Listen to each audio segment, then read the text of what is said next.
Përshëndetje dhe shumisht jo vetëm mot, ja ku takuam sërish në këtë puntat të radhës, e cila do t'jetë vërtet speciale dhe për të mos u humbur kurse si. Do t'kemi histori me princesha, apo nga ato princeshat e vërteta. Gjithashtu do t'kemi sugjerime nga deti i vdekur, minus 417, quhet kompania e kremrave të jashtëzakonshëm, i cili është në Shqipëri prej 6 muajsh tashmë në treg.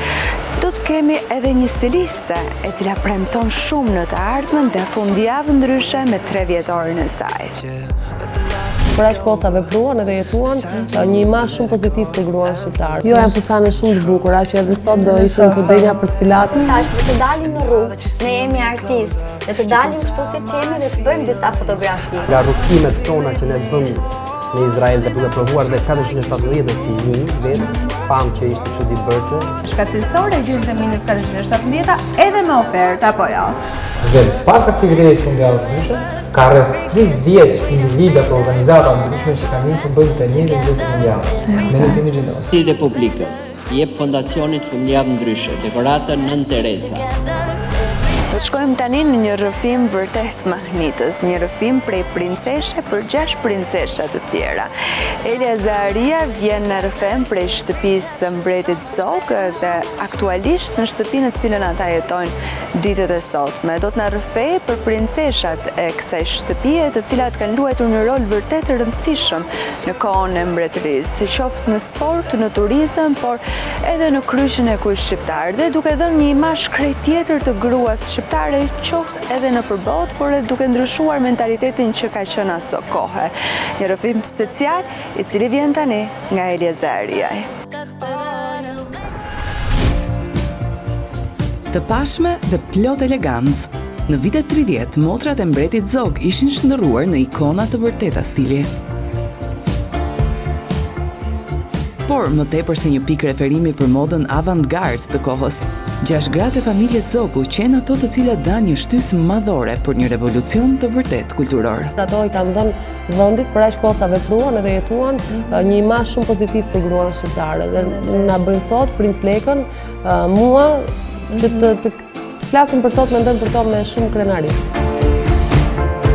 Jemi në rezidencën e familjes mbretërore, atë të cilën mbreti Zog e rindërtoi 90 vite më parë, e ku sot na mikpret princesha Elia e Shqipërisë, bashkëshortje e trashëgimtarit të frontit mbretëror, princi Leka i Shqipërisë. Dhe ajo në fakt që bie në sy sa po hym këtu brenda, sa po futemi këtu brenda, është një pikturë e madhe e familjes mbretërore në ditën e dasmës. Kur e shikojmë këtë pikturë, duket në fakt sikur është bërë sot. Por në fakt jo. Personazhet duken shumë të gjallë. Duken shumë të gjallë. Në fakt është një pikturë realizuar në vitin 1938 nga një piktor italian, i quajtur Cavallini, i cili kishte ardhur në Shqipëri me porosit mbretit Zog për të realizuar disa punë, disa piktura gjatë dasmës, edhe peizazhe shqiptare.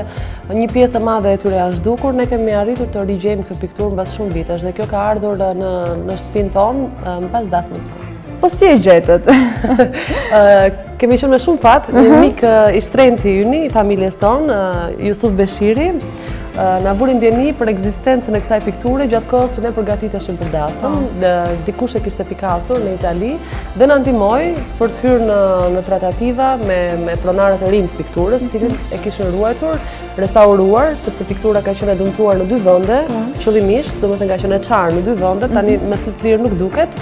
Domethënë janë bërë disa restaurime dhe ata kishin pritur gjithashtu për gati 70 vjet që e kishin këtë pikturë, trashëgonin që ta kthenin një ditë tek familja mbretërore dhe ishin shumë të lumtur kur arritën të krijonin këtë kontakt. Ajo që bie më shumë në sy është edhe veshja me fustane të bardhë edhe e motrave të Zogut. Thuhej që në ditën e dasmës nusja mund të bjerë në sysh, si thuash, dhe që në mënyrë që të ngatrohej djalli e keqa, shoqëruesit e nuseve visheshin dhe ato nuse. E ju nuk ndodhi kjo gjë? Jo, nuk ndodhi. Jo, unë kisha një tjetër dëshirë në dasmën time, unë kisha dëshirë që në një farë mënyrë të risillja imazhet e Marubit, ku janë të mrekullueshme, ku zotrinjtë e kohës visheshin me frak, ose me morning suit, edhe gratë, vajzat visheshin me kostume kombëtare. Dhe unë desha të risjell këtë imazh të Marubit, ku meshkujt ishin të tërë shoqëruesit e princit me kostume me frak, ndërsa shoqëruesit e mia nga të gjitha krahinat e Shqipërisë, nga Rrugova deri në Çamri. Ti je princesha e fundit e kësaj familje deri më tani. Shpresojmë që të shtohen pa diskutim. Por do flasim për princeshat e për jetën e tyre, të sjella nga ty. Faleminderit Orina, të falenderoj, sepse për hir të vërtetës, në përgjithësi është dëshira shumë e madhe për të folur për mbretreshën dhe ka shumë arsye për të folur për të. Ajo sigurisht ka qenë një nga figurat më të veçanta të historisë së Shqipërisë dhe sigurisht dhe të familjes, por mua më vjen mirë që do prekim pak edhe veprimtarinë e motrave të mbretit Zog, princeshave, sepse gjithsesi ato kanë shërbyer në vendin tonë për më shumë se 2 dekada. Pak është folur për ndikimin e madh që të motrat e mbretit Zog patën në art, sport, turizëm e deri tek çështjet e rëndësishme politike të vendit.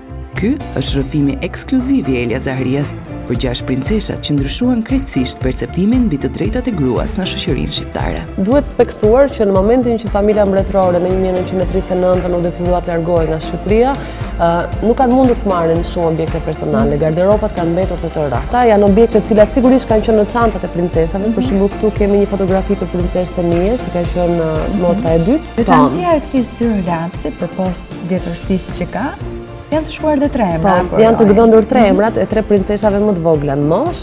Është princesh Myzejen, princesh Ruhie dhe princesh Magjide. Ka tregon që ky stilolaps është përdorur nga të treja.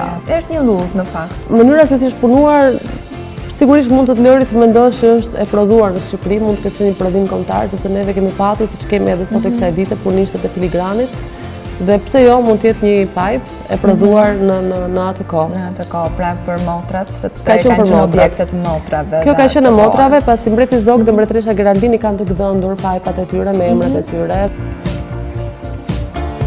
Është një nga kopjet e ralla të mbetura, nuk e di se sa kopjet të tjera të 10 vjet mbretëni. Po. Ende ndodhen në territorin shqiptar. Ky është një libër i marrë dhe i sigurisht e nxjerrë nga Shqipëria, se ka qenë nga librat e ndaluar më pas. Ky libër është dhënë në 1967-s mbretit Leka, në New York. Është në një farë mënyrë një rezume e 10 viteve mbretëri. Dhe është marrë vetëm me kohën e mbretit Zog si mbret, nuk ka trajtuar kohën e tij si kryeministër, ministër i brendshëm apo president. Por sigurisht prek të gjitha fushat, duke filluar nga reformat e forta që janë bërë në ekonomi, autoqefalia, fliten për mira kilometra, rrugë, ura, aeroporte, porte të ndërtuara në atë kohë. Dhe më specifikisht gjithashtu ka edhe paragraf dhe kapitull të tërë që i kushtohen princeshave dhe veprimtarisë së tyre. Motrat Zogu patën një ndikim të dallueshëm në jetën e të vllajt. Më e madhe dhe më e rezervuar prej tyre ishte princesha Adilje. Pas vdekjes së nënës mbretëresh, ajo ju përkushtua kujdesit për motrat dhe të vllajin. Ndërkaq para se të martohej me Geraldina Aponin, atributet dhe detyrat e zënjes së parë i mbajti motra e tretë, Senije Zogu. Motra e dytë, Nafie, u martua me Cenu Kryeziun, figurë e rëndësishme e politikës në Kosovë aso koha. Djali i tyre, Tati, do të mbante për pak kohë titullin e trashëgimtarit të fronit, derisa erdhi në jetë Leka i parë. Madje qenë pikërisht motrat Zogu ato që ndërmjetësuan njohjen e mbretit Zog me fisniken hungareze Geraldina Aponi. Përmes një fotografie, i prezantuan të vllajt të tyre nusen e tij të ardhshme. Kjo është foto që ka parë mbreti Zog kur ka rënë dashuri me Geraldinën, se kjo një foto që duke interpretuar Mimi la Boheme. Megjithatë, peshën e tyre të vërtet e tregon angazhimi si patrone, drejtuese të institucioneve ekzekutive, të cilat kryenin funksionet krahasueshme me ato të ministrive. Senije Zogu u caktua patrone e kryqit të kuq shqiptar, një institucion i krijuar për të ndihmuar njerëzit në nevojë. Një pjesë e mirë e fondeve u investuan edhe për arsimin, duke ndërtuar më shumë se 20 shkolla të reja vetëm në qarkun e Shkodrës.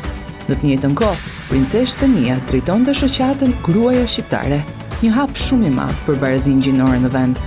Kyçe në punën e kësaj shoqate ishte nxitja e vajzave shqiptare për t'u arsimuar. E në fakt, gjatë atyre viteve numri i studenteve vajza u rrit me mira. Ka qenë shumë e dedikuar në të gjithë pjesën e bamirësisë, në gjithë pjesën sociale, në ndërtimin e shumë mencave për të vobektet, spitali, gjithashtu kam patur një staf të tyrin, kam patur shumë konferenca, libri e shpjegon, shumë konferenca dhe shumë trajnime për stafin. Gjërat që bëhen dhe sot e kësaj dite, që kanë ekzistuar dhe teksa e shpletoja, pasi doja disi të përgatitesha për intervistën tonë. Ajo që kam rënë sy është pikërisht ambicia për të qenë në të njëjtin hap me kohën dhe ka shumë krahasime me Shtetet e Bashkuara të Amerikës apo me Evropën, duke krahasuar statistikat e kryqit kuq në secilin nga këto vende, statistikat në Shqipëri dhe ku duhet të arrihet. Motra e parë ka qenë Adile. Princesha Adile, e cila ka luajtur, le të themi, sidomos pas humbjes së nënës mbretëresh, ka luajtur rolin e mamas për familjen, nuk ka qenë shumë e përfshirë në jetën publike, një personalitet shumë diskret. Ka qenë e martuar, pastaj tani njëkohësisht. Princesha Adile ka patur familjen e saj, trashëgimtarët mbetën në Angli, dhe neve i mirëpresim në Shqipëri, i patëm mysafir për para pak ditësh, ndërsa princesha Nia është martuar gjatë viteve të mbretërisë me princin e fundit të Imperadorisë Osmane. Princin Abid, një martesë e cila nuk rezultoi e lumtur dhe ata patën një divorc vite më vonë. Divorcin atë kohë ishte i lejuar. Patroneshe naltë e sportit, princesha Myzejen që e pare e cila krijoi një federat të mirëfill të sportit shqiptar. Aso kohë, shqiptarët sapo kishin rënë në dashuri me futbollin. Megjithatë, federata u hapi rrugën sporteve të reja, duke organizuar për herë të parë kampionatin e notit, të atletikës, të ciklizmit dhe sigurisht edhe atë të futbollit. Secila nga shkollat, nga gjimnazet, kishte trupën e vet sportive, madje në ato vite, me sa lexova edhe unë jam bërë edhe ndeshje me Barin, në mos gaboj. Nuk ka patur edhe fillimet e ndeshjeve ndërkombëtare. Këtu kemi princeshën për mua më të bukur, kjo është personale, është ime, princeshë Ruhia. Dhe jo pa qëllim, sepse ka qenë dhe patrone e artit dhe artizanit shqiptar, me cilin gjithashtu unë jam shumë afeksionuar si me artin, si me artizanin. Dhe në këtë rast ka patur shumë punë për të bërë, sepse kanë qenë fillimet e lulëzimit të skenave të para, të atelieve të para, të piktorëve dhe të skulptorëve, restaurimet e objekteve. Në patronazhin e saj janë bërë gjithashtu shumë muze dhe ekspozita jashtë Shqipërisë, në Vjenë apo në Itali, panaire të ndryshme me produkte tradicionale shqiptare.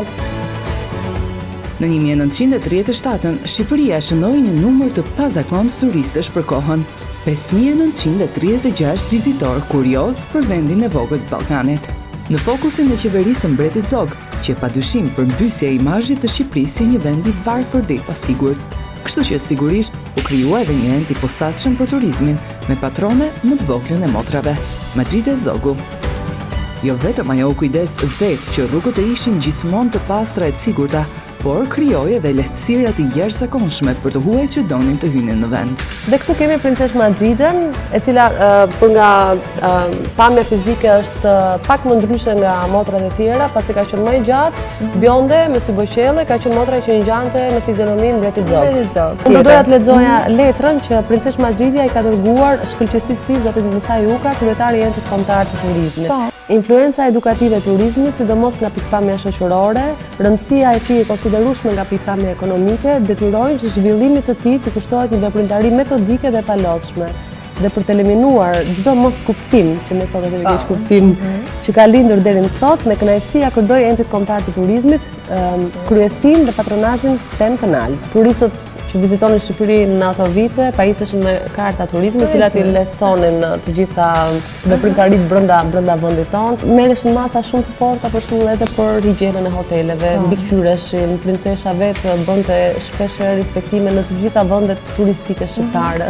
Sigurisht në vizionin e mbretit Zog dëshironte që në një farë mënyre punat mos neglizhohej, dhe nëse puna shkon nga një dorë në tjetrën, dora e fundit edhe mund të neglizhohej. Prandaj në një farë mënyrë ka qenë një sy dhe një veshje mbretit në të gjitha.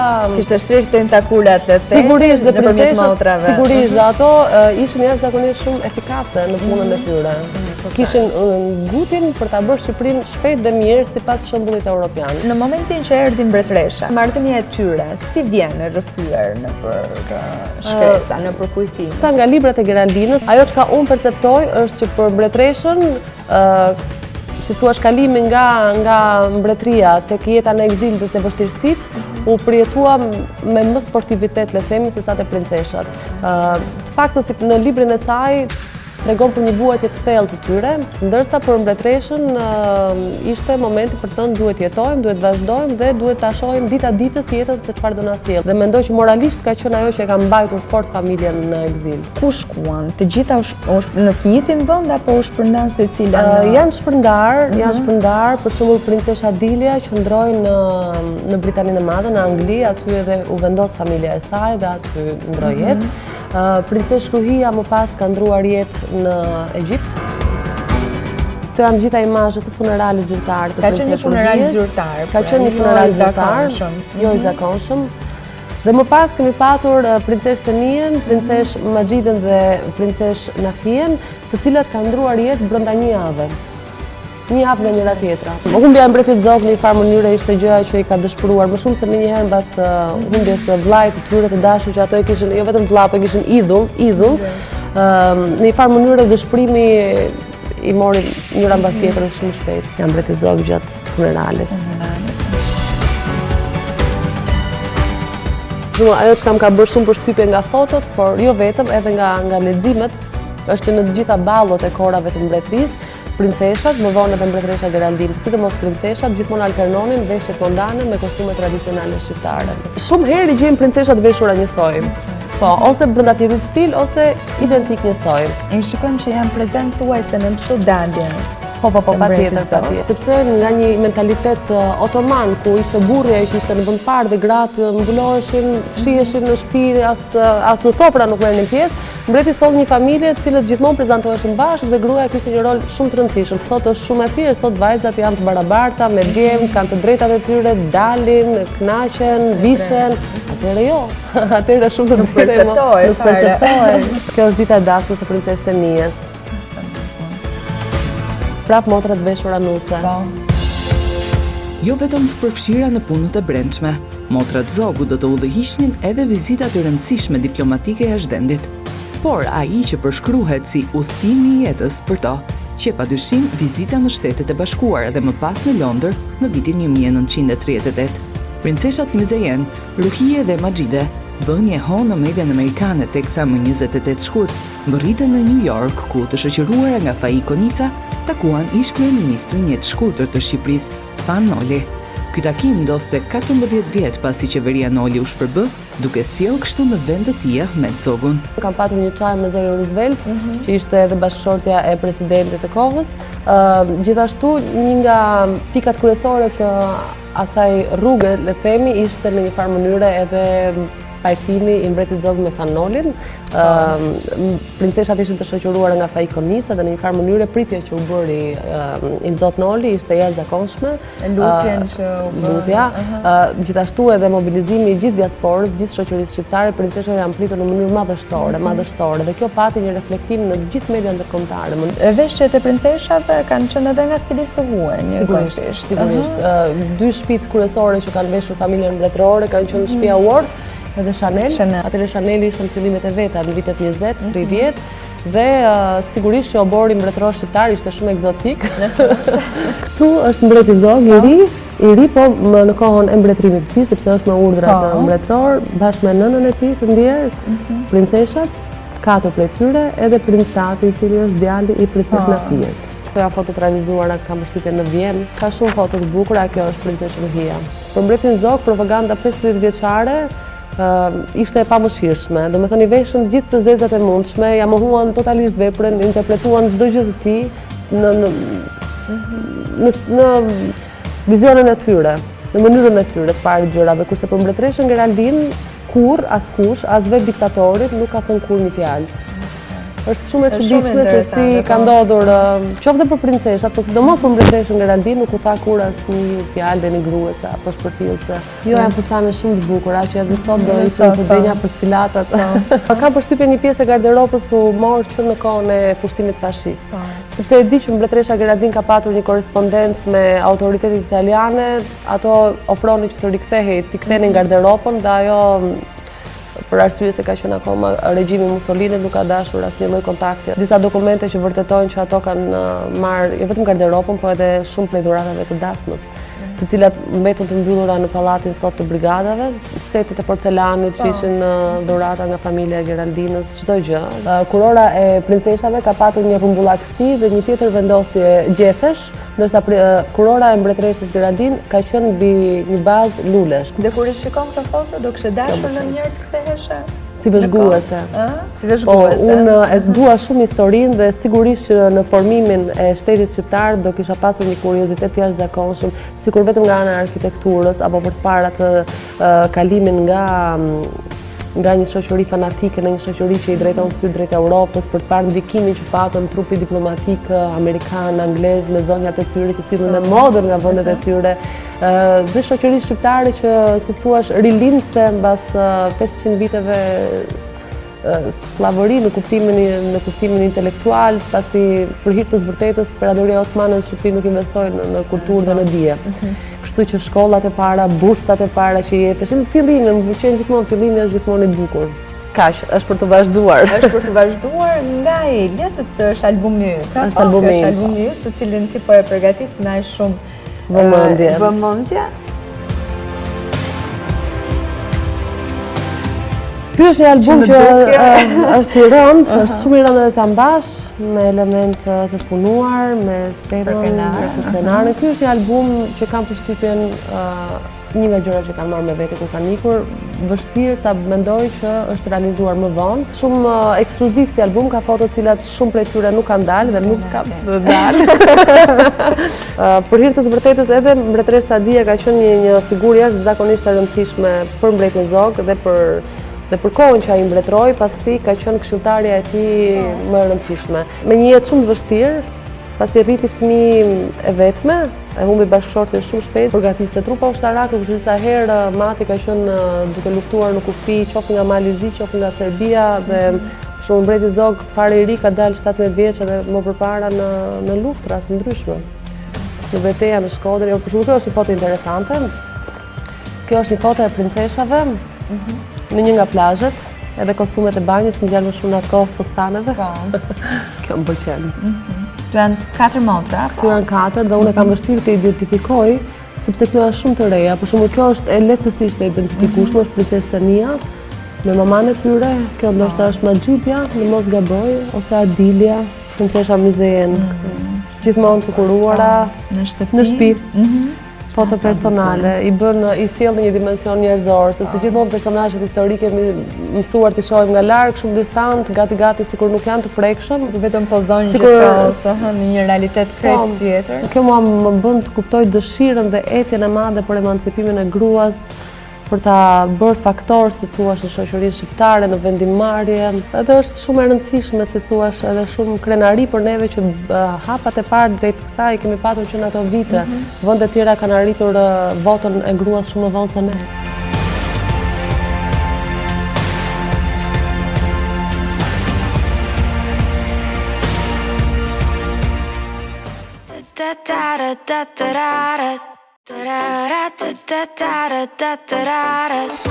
Ajo është një stiliste farere, por e cila premton shumë. Premton qoftë edhe nga tradita cilën e ka në familje. Prej nënës së saj, ajo ka trashëguar dëshirën për të qepur, për të krijuar gjëra të bukura. Sot e kësaj dite, ajo ka arritur të sjellë edhe sfilata, por gjithashtu të hap atelien e saj personale, një moshë fare të re, por edhe një tjetër në Tiranë, një në Frushkruj edhe një në Tiranë. Ajo është Sada, e cila do të na sjellë krijimet e saj dhe projektin më të fundit në Tiranë. Emrin e saj po e hasim gjithmonë më shpesh në rrjetet sociale, krahas fotove dhe videove ku vajzat tregojnë veshjet e tyre në mbrëmjet më të veçanta. Është vetëm 23 vjeçe e megjithatë këtë javë hapi atelien e saj të dytë, duke sjellë tashmë krijimet Sada Peça edhe në Tiranë. Mund të them që ka gati 2 vite që merrem me këtë gjë. Kam një atelje shumë të zgjeruar, një laborator të quajmë kështu ku unë punoj të gjithë pjesët e mia të punëve artistike dhe mendova që ishte momenti i duhur për të krijuar një studio timen personale. Por më parë vizitojmë vendin ku vijnë në jetë gjithë idetë e Sadës. Atelia e saj e parë gjendet në Fushkruj, dhe ruan disa nga krijimet e para të dizenjatores së re. Kur ka nisur Sada? Ka nisur pak kohë përpara se të mbaroja universitetin. Prindrit e mi më dhuruan një palë çelësa. Që sot e tuti janë çelësat e tu, sepse ne kemi një ambient të ri për ty. Makinerit që ti përdor, këtu cilat janë? Kjo ka qenë makina në cilën ka punuar mami, sepse unë dhe mami punojmë së bashku. Kjo ka qenë dhuratë. Po nga mami, ka qenë dhe syzatori sigurisht që luan procesin kryesor gjatë një punimi dhe shumë i rëndësishëm për një veshje e cila është delikate dhe duhet jetë shumë e kuruar dhe shumë e bukur. Disa vepra në fakt shumë interesante dhe cilat ti ke realizuar gjatë kohës universitetit, që u vlerësua edhe nga pedagogja jote, edhe donte ta mbante aty. Donin ta mbanin në fakt edhe unë u përpoqja që ta mbaja për vete. Ideja e këtij ishte si një pjesë labirinti që nuk ka fund. Le t'i rikthehemi veprës tënde të parë që ti ke realizuar në fakt në atelje, dhe të cilën tashmë e ke edhe të ekspozuar në ateljen që ka hapur në Tiranë. Si nisi gjithë ai proces pune në të zjarë që duhet thënë që duhet ketë qenë i gjatë, besoj? Në fillim nisi si një rrugicë. Gjatë punës filloi të ngushtohej shumë dhe nuk arrita që ta përfundoja dot. Nisa një tjetër dhe nisi kështu. Pra është e dyta? Kjo është e dyta që nisa. Dhe është përfundimtarja. Dhe përfundimi ishte ky. Ky fustan. Në sallën ku u zhvillua sfilada, kishim bërë disa fotografi, kishim bërë dhe një incizim në video. Isha zbathur, nuk isha veshur kpucë. Kam thirrur të gjithë shoqet e mia të universitetit, si nisma më e madhe dhe thash le të dalim në rrugë, ne jemi artistë, le të dalim kështu si qemi dhe të bëjmë disa fotografi. Cilat janë gjërat që ty të pëlqen të realizosh më së shumti, me dëshirën tënde, jo me kërkesë të klientit? Ka patur nga ata klientë që në momente kur kam parë një punë timen e kam kërkuar sërish. Por unë gjithmonë që kur e nisa këtë rrugtim orinda, i kam krijuar vetes një kod pune. Asnjëherë nuk do të bëj dy gjëra njësoj. As dy njerëz nuk janë njësoj. E kam patur gjithmonë këtë parimin që t'jesh sa më autentike dhe t'jesh sa më i veçantë në pjesën që punon. Dhe përsa i përket stilistëve që kanë kohë në Shqipëri, domethënë që janë me emër, kë do të veçoje si afër stilit tënd? Stilistë shqiptare që më pëlqen shumë dhe adhuroj, e kam adhuruar gjithmonë ka qenë shumë Enada atë Nikola. Më pëlqen shumë stili i saj, më pëlqen shumë kapelet, çdo gjë që krijon është shumë unike dhe ajo që më pëlqen tek Enada është se asnjëherë nuk bëhet konsum. Cila është veshja must në këtë sezon apo qoftë në sezonin pranverë i cili do të vi shumë shpejt? Unë do preferoja palltot për veshjet që duhen patjetër në këtë periudhë të stinës së dimrit, sepse është gjëja më e rehatshme, është gjëja më praktike që ti mund ta veshësh me çdo gjë, me çdo gjë, kudo dhe mbi të gjitha të mban ngrohtë. Dhe tani hymë në një prej atelieve më të reja, por edhe më të veçanta të Tiranës. Përveç stilit të dizenjove, Sada Peça është kujdesur vet edhe për çdo detaj të arredimit. Është një autoportret i imi, ka nisur diku nga periudha e shtatorit dhe akoma nuk ka përfunduar. Ti mund t'jesh një artist shumë i mbushur shpirtërisht me pikturat e tua, me veprat e tua, po mund t'jesh pak i varfër, ndërsa pastaj pjesa e modës në vendin tonë është shumë në zhvillim, njerëzit janë të intriguar, njerëzit shpenzojnë shumë para, njerëzit i dedikojnë shumë kohë pjesës së lukut, pjesës së veshjes dhe janë dy gjëra që e karakterizojnë njëra tjetrën, por dhe janë shumë të lidhura fort. Ky është një ndër punimet e mia të para në universitet, që i kam dedikuar shumë kohë. Mund të them që është edhe ndër të preferuarat e mia. Unë kur e nisa e quajta zemrimi zonjushës, sepse sa po fillova ta nisja ishte thurje në të zja, ishte shumë e vështirë, i lija orët e mësimit. Nuk vendosa ta bëj me pe, por vendosa ta bëj me materiale. Disa edhe materiale të riciklueshme dhe pastaj pjesa tjetër është pjesa e materialit të bezës. Kur e kam postuar në Instagram, ma kanë kërkuar shumë njerëz, por dua ta ruaj si diçka shumë veçantë, sepse kjo gjë mendoj se bëhet vetëm një herë në jetë. Këto janë veshjet që unë i zgjodha për hapjen e ateljes. Si që shikon janë të gjitha ngjyrat neutrale, nuk janë ata ngjyra që bëjnë zhurmë. Kryesisht janë fustane mbrëmjesh, të cilat në përbërje kanë materiale që janë të qëndisura me dorë. Të gjitha punimet e mia janë vetëm një në botë, sepse unë asnjëherë nuk i punoj dy gjëra njësoj. Besoj se ata që janë artistë e kuptojnë këtë gjë, sepse në momentin kur e bën një gjë me frymëzimin e parë, asnjëherë nuk e bën me të njëjtin dëshirë dhe me të njëjtin pasion edhe herën e dytë. Jam inspiruar nga ato fustanet e vjetra franceze në kohë të dikurshme. Ajo që e bën më të veçantë këtë fustanin dhe më pëlqen më shumë është pjesa e mëngve, sepse është një element që të tregon pak pjesën e krahëve dhe nuk të mbulon tërësisht. Ngjyra kafe e gjetheve të vjeshtës dhe të dimrit, me ngjyrën e bizele ose jeshile të hapur të gjetheve të pranverës dhe të verës. Nëse ne duam që të vishemi me ngjyra të ngrohta në periudhën e vjeshtës dhe të dimrit, nuk kemi se të vishemi vetëm ata ngjyrat e mbyllta me ngjyrat e vrukta, duhet edhe të marrim edhe ngjyra të ngrohta, ngjyra të mira që na i zbukurojnë ditën. E kam bërë këtë prerjen që vjen si forma e flakëve ose zjarrit, dhe për këtë arsye ja vendosa titullin kështu, një pallto e ngrohtë në një dimër të ftohtë, sepse edhe në momentin ose në impaktin e parë kur e shikon, vetëm nga ideja e këtyre flakëve të bën të ndihesh ngrohtë. Pak a shumë si një kosulkuqe me flak, ta quajmë kështu. Mua më pëlqen shumë stili bohemian. Është një stil që nuk gjendet shumë kollaj në vendin tonë.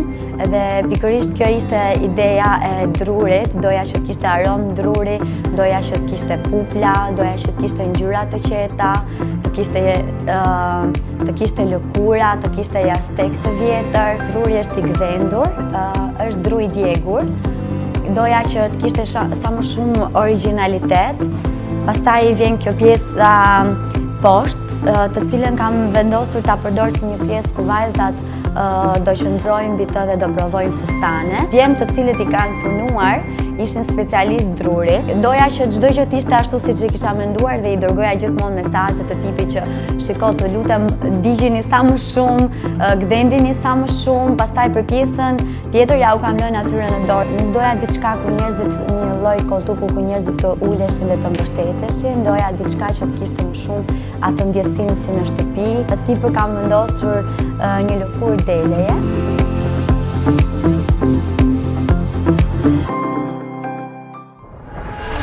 Produkte nga deti i vdekur. Minus 417 quhet kompania e cila ka ardhur sfundmi në Tiranë dhe po pëlqehet nga të gjithë. Ne kemi bërë një vizitë në dyqanin në qendrën Toptani, duke i prekur më nga afër të gjitha produktet që sjell kjo kompani, të cilat personalisht mund t'ju them që ishin fantastike sepse i provova edhe vetë. Ju ftoj në këtë historik të shkurtër të minus 417-ës dhe gjithashtu produkteve mahnitëse. Në pikën më të ullët të planetit Tokë, në minus 417 metra, deti i vdekur ruan një eliksir të vërtet për bukurinë dhe shëndetin. Ndaj, s'është çudi që marka e produkteve të bukurisë minus 417 me përbërje prej vetëm mineralesh e kriprash të detit të vdekur bën mrekullira për lëkurën dhe flokët, me rezultatet e menjëhershme të kremrave, të vajrave, shampove dhe gjithë gamës shumë të gjerë produkteve minus 417. Për 6 muajsh në Shqipëri, kjo markë ka tashmë shumë klient besnik, të cilët këtë fundvit do të shpërblehen edhe me dhurata fantastike. Pse e solët në Shqipëri? Nga rrugtimet tona që ne bëm në Izrael dhe duke provuar dhe 417-ën si linjë vetë, pam që ishte çudi bërse, duke parë dhe tregun shqiptar që kishte nevojë për një linjë nga deti i vdekur, por mos të thënë që nuk ka fare, dhe menduam pse jo mos ta sjellim në Shqipëri këtë linjë. Ne jemi dhe distributor ekskluziv të 4 shteteve, duke përmendur këto Kosovë, Malzi, Maqedoni dhe Shqipëria. Në Shqipëri jemi distributor dhe në farmacit të Tiranës, kemi distribucionin tonë me produktet dhe 417-ës. Le të flasim tashmë për këtë linjë mrekullibërëse, duke filluar që prej produkteve më cilësore dhe sigurisht më mbreslënëse, që është maska apo jo? Kjo është maska me magnet, e cila përbëhet nga balta e detit të vdekur. Është një maskë rigjeneruese antirrudh, e cila bën të mundur pastrimin e toksinave, aktivizon sistemin e qarkullimit dhe bën të mundur oksigjenimin e lëkurës. E aplikojmë në lëkurë. Ky është magneti, të cilin do ta mbështillim me një letër të pastër. pjesën e vajit që ka ngelur tek dora, e bën masazh derisa të përthithet tërësisht nga lëkura dhe do të shikojmë që lëkura është e transformuar. Vetë shumë e butë, po. Dhe imagjino kur kjo funksionon kështu në dorë, imagjino si funksionon në fytyrë. Ky është imediat Miracle Wrinkle Filler, është një krem i cili ka një efekt lifting të dukshëm.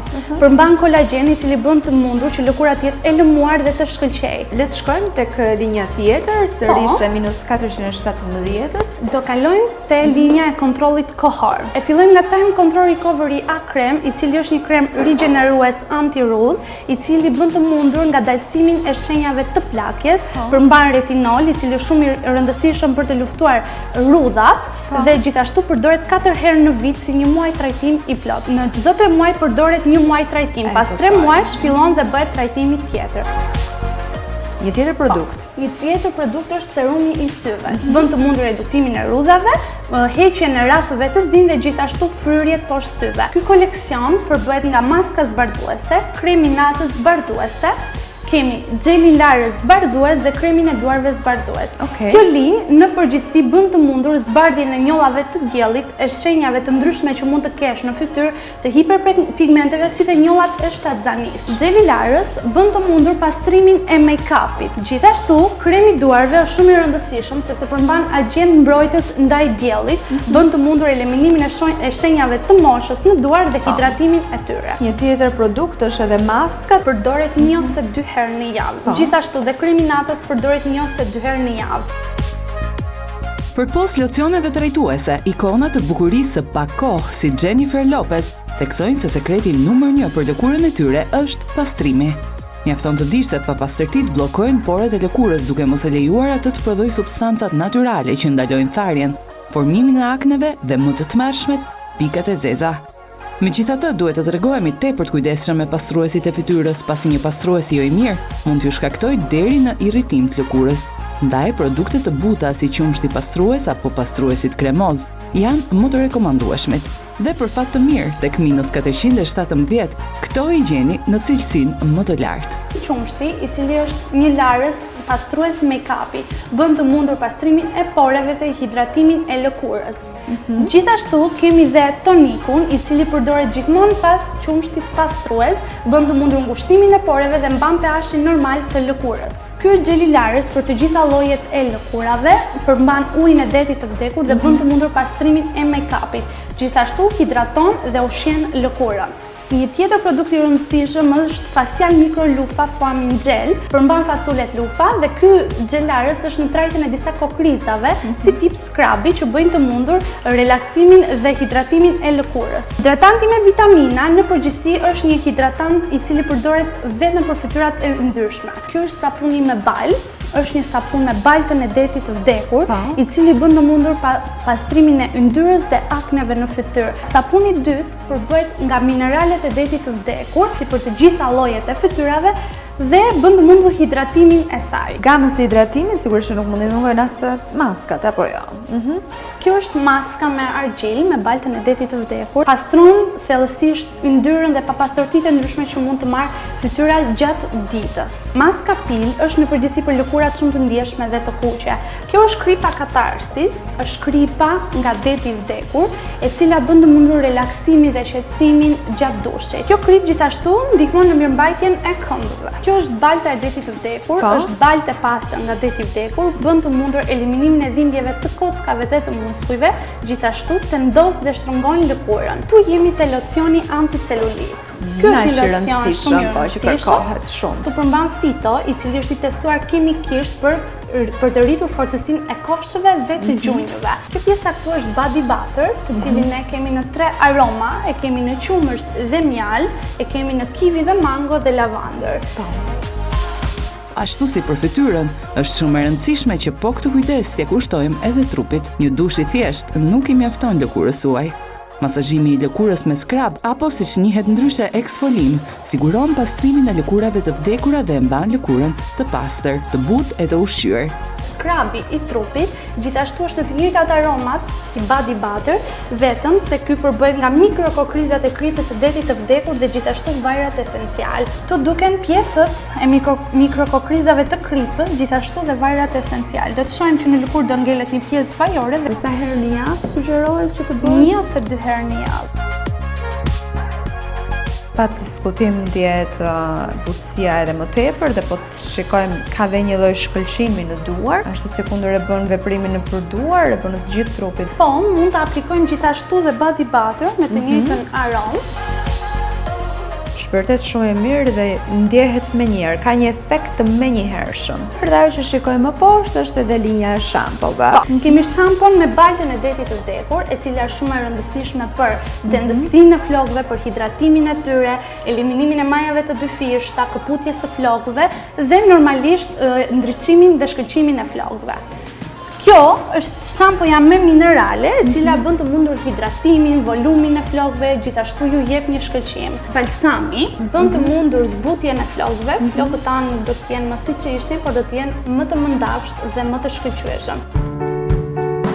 Në këtë fund vit, minus 417 për pos produkteve të shkëlqyera që sjell për tregun shqiptar, kemi edhe oferta të jashtëzakonshme. Pra e fillojmë festën në bukur për të gjithë ata që duan diçka ndryshe, diçka të freskët, diçka të mirë, diçka cilësore, e gjeni te minus 417 edhe me ofertë apo jo. Patjetër për të treguar domethënë besnikërinë tonë dhe ne ndaj klientëve, siç është ky seti i kremrave, i cili do dali me 40% skonto. Dhe tek produktet premium që 417 ka, Jo vetëm tek këto sete. Do kemi 1+1 në ofertë. Që do thotë? Që do thotë 1+1, një krem fytyre, një mask me magnet, do t'i bashkangjisim një produkt trupi, një produkt duar, domethënë që klientët kenë mundësi mos të provojnë vetëm një krem, të marrin dhe një tjetër, të dhurat nga kompania për të uruar të gjithë dhe gëzuar festat e fundvitit. Dhe kjo është një ofertë limituar në fakt të dashur miq, e cila vjen ofruar prej minus 417-s, ndaj duhet të braponi në qendrën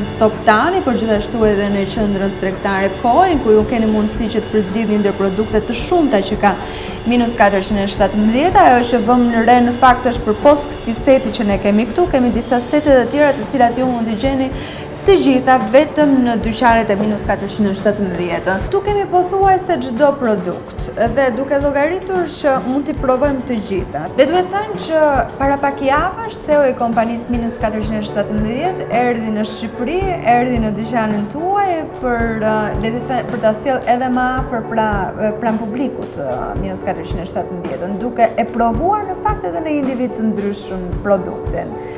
Si ishte për ju kjo eksperiencë? Kjo është e vërtet, ishte vetë CEO i kompanisë Moti Friedman, i cili erdhi në Shqipëri, hyri tek dyqani, ngeli manitur nga njerëzit, nga dashuria që gjeti në Shqipëri, njihemi për popull që jemi shumë i dashur, provoi produktin tek klient, të cilë ai i shikonte faktikisht njerëz që kishin më shumë probleme në fytyrë për t'i treguar, për t'i demonstruar atyre që vërtet 417 është çuditëbërës. Ne këtu afër kemi disa le të themi kripra, janë kripra të vërteta. Po, këto janë kripra. Ka qenë vështirë për të sjellë këto? Në Shqipëri vetëm një fabrikë kripe është. Këto i bën. Ajo domethënë dhe ka qenë një vështirësi shumë e madhe për të sjellur ato, për të domethënë t'i afronim sa më afër detit të vdekur. Në dyqanin tuaj ne mund të gjejmë edhe produkte të cilat përdorin posaçërisht vetëm për meshkujt apo jo, dhe janë këto. Aftershave është ky këtu, i cili bën të mundur hidratimin dhe zbutjen e lëkurës tek meshkujt, ka efekt madh dhe është kundër procesit të plakjes. Hidratanti gjithashtu është shumë i rëndësishëm për meshkujt dhe i fundit është shaving krem, bën të mundur pastrimin, hidratimin e lëkurës dhe lëkura do jetë më e lëmuar dhe më e butë tek meshkujt.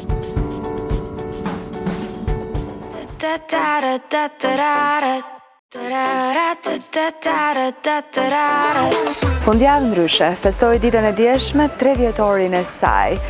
Mes njerëzve vërtet me rëndësi, të cilët kanë kontribuar pa diskutim për fundjavë ndryshe, mes vullnetarëve që kanë qenë të shumë dhe nuk patën mundësi të ishin të gjithë në event, pasi vazhdojnë edhe janë shumë edhe sot e kësaj dite, por me prezencën e veçantë qoftë edhe të kryeministrit të Shqipërisë, por edhe të presidentit Ilir Meta, duke dhënë kështu edhe dekoratën e Nën Teresës, e cila pa diskutim është shumë e rëndësishme për fundjavë ndryshe.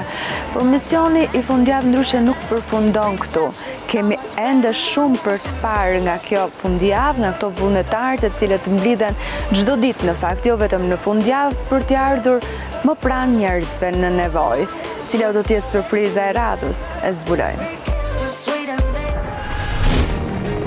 Nisma e vogël studentore që nisi 3 vite më parë përmes Facebookut, sot është fondacioni që ka ndryshuar jetën 16.100 familjeve shqiptare. Fundjavë ndryshe është një histori e rrallë, vullneti dhe këmbgulje të një grupi të rinj, të cilët vendosën që kohën e lirë të mos e kalonin edhe për kafene, por të shfrytëzonin orët për të bërë diçka sa do të vogël për njerëzit në nevojë. Fillimisht vetëm me ushqime apo veshje, por sot fundjavë ndryshe është kthyer në urën lidhëse mes bizneseve dhe njerëzve në nevojë, duke u mundësuar kështu punësim, shkollim për fëmijët dhe shtëpi të reja të banueshme. Do të doja shumë që të jetoj në një banesë të ngrohtë, sepse shtëpia ku jetojnë është e ftohtë, pa drita. Jo është shtëpia jote? Fundjavë ndryshe ka punësuar qindrat pa punë, u ka siguruar karroca 230 invalidëve, ka shkuar me ndihmën e vet në 940 fshatra të Shqipërisë dhe kjo fal një organizimi të mirë menduar në detaj. Tu është një pjesë e grupit të vullnetarëve, edhe ne po punojmë për ceremoninë e 3 dhjetorit. Edhe kemi bërë këtë muri, i cili kemi quajtur muri i shpresës. Çfarë është ky muri arbër? Këto janë dëshirat e fëmijëve që kanë shprehur me rastin e vitit të ri. Edhe ne do t'i vendosim në hyrje të 3 dhjetorit, të ceremonisë 3 dhjetorit, dhe çdo individ që ka dëshirë të plotësojë një dëshirë, mund ta marrë letrën. Këtu ka dhe numrin e telefonit të pra të lidhet direkt me të. Të lidhet direkt dhe ta përjetoj atë kënaqësinë që t'jep bamirësia. Dhe në fakt përpos këtij vendi të cilat mblidhen pra të gjitha ndihmat, kemi edhe magazine poshtë, le të shkojmë tash patjetër njësoj. Çdo gjë që vjen, shkruhet dhe futet në magazin. Në momentin që ne kemi nevojë për një aksesor, një send apo një rrobë, sipas moshës gjinisë, vim këtu e marrim dhe bashkë me ushqimin apo të mirat e tjera materiale, dërgohen në fundjavë. Këtu kemi karrocat e invalidëve dhe çdo send tjetër që vjen dhe rregullohet dhe bëhet gati për të shpërndarë. Këtu janë, për shembull, rrobat e ndara sipas djemve nga kjo moshë në këtë moshë, pra vullnetarët mblidhen gjatë gjithë javës dhe çdo gjë që është këtu hapet, shikohet çfarë është, bën, s'bën. Se ka njerëz për shembull që dhurojnë dhe gjëra që nuk mundet t'i shpërndajnë. Pra ne këtu bëjmë një selektim gjës. Në 99% të rasteve, sendin të mëdha i marrim ne, pasi njerëzit nuk kanë mundësi. Gjërat e vogla siç janë rrobat apo sendet e vogla i sillin vetë. Turri vajza e recepcionit, pra që pret dhe njerëzit nevojë, dikush që ka nevojë për të qarë një hall, çdo hall shënohet, më pas shqyrtohet nga ne, thirret personi dhe jepet ndihma çfarë kemi ne në dorë për të bërë. Patjetër. Menaxheri e projekteve Xhi. Përshëndetje. Mund të sjellni një. Ne kemi shumë letra. Kemi shumë letra për shkak se çdo familje përpara verifikohet. Dhe formulari jon ka 70 pyetje. Sepse duam të marrim thash pse je varfri, a ke kërkuar të punosh, çfarë sikletë shke, në mënyrë që ne të bindemi që varfria jote është reale dhe jo abuzive. Silvana është me telefonatat, me rrjetet sociale, bashkë me vajzat. Gjatë gjithë kohës, pasi fundjava ka një numër shumë të madh mesazhe. Ne sulmohemi nga gjithë krahët, me emailje, me rrjetet sociale, me numra telefoni. Të gjithë familjet të cilat janë ndihmuar, familjet të cilat janë verifikuar, kur kemi qenë atje çfarë kemi dërguar, në çfarë date kemi qenë për herë të fundit. Dhe ne llogarisim kohën që duhet i rikthehemi përsëri. Është Shkënxeni dhe Rigersi, janë dy koordinatorë të tjerë, dy koordinatorë të tjerë të fundjavës. Shkënxeni menaxhon projektet pasi Silvana i jep rastet dhe njerëzit që duan të ndihmojnë. Cili është projekti yt i radhës, pra i fundjavë ndryshe më saktë? Bamirësia nuk është vetëm zgjidhja e hallave të këtyre njerëzve, por vazhdueshmëria e nxjerrjes së këtyre njerëzve nga nevoja është ndërtimi i një shkolle të madhe profesionale, pasi kemi një numër të madh familjesh që nuk kanë shkollë dhe detyrimisht duhet i fusim në një shkollë profesionale. Gjithashtu kemi parë që në shumë familje nevojë ka shenja të pastra dhe njerëz që janë përdorur të alkoolit dhe të drogës, të drogave të ndryshme. Edhe për këtë kemi menduar që të implementojmë në Shqipëri një patent ndërkombëtare, qendrën më të madhe të rehabilitimit të këtyre njerëzve që kanë këtë lloj varësish.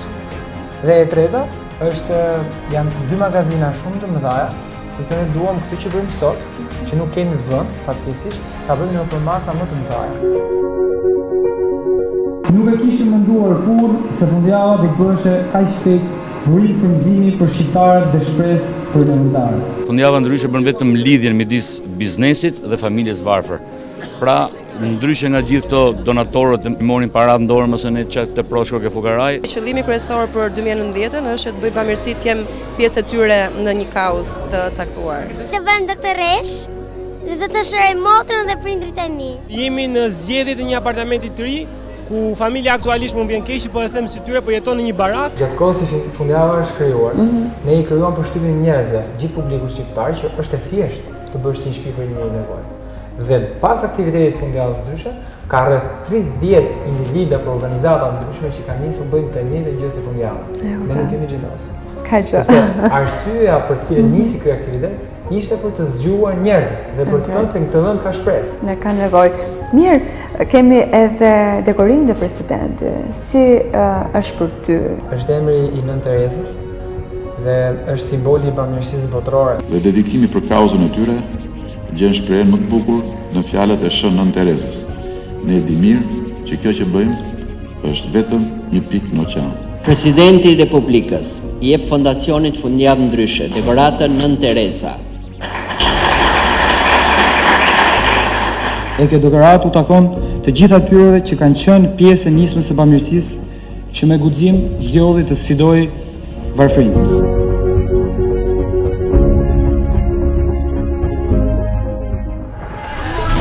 Dashur miqtë, jo vetëm mot, kjo është gjithçka që kishim përgatitur për ju ditën e sotme, po prit, mos u largoni sepse kemi sugjerime për librat për t'ju dhënë. Ju mos mungoni kurse si javën e ardhshme, do të jetë fundi i vitit, do të jetë puntata e fundit për këtë vit e jo vetëm mot, do të kemi shumë surpriza. Deri atëherë, festoni sa më shumë edhe me shumë dashuri. Botimet Peggy sugjerojnë e veçanta e dhjetorit nga Donald Ryan, përkthyer në shqip nga Renato Kalemi. Rrëfen një vit nga jeta e John C. Canlifeit, një delosh i vetmuar, pa përvojë, që jeton në po ato zonë rurale të Irlandës ku ndodhin ngjarjet e romanit Zemra Vërtitse, shkruar nga i njëjti autor.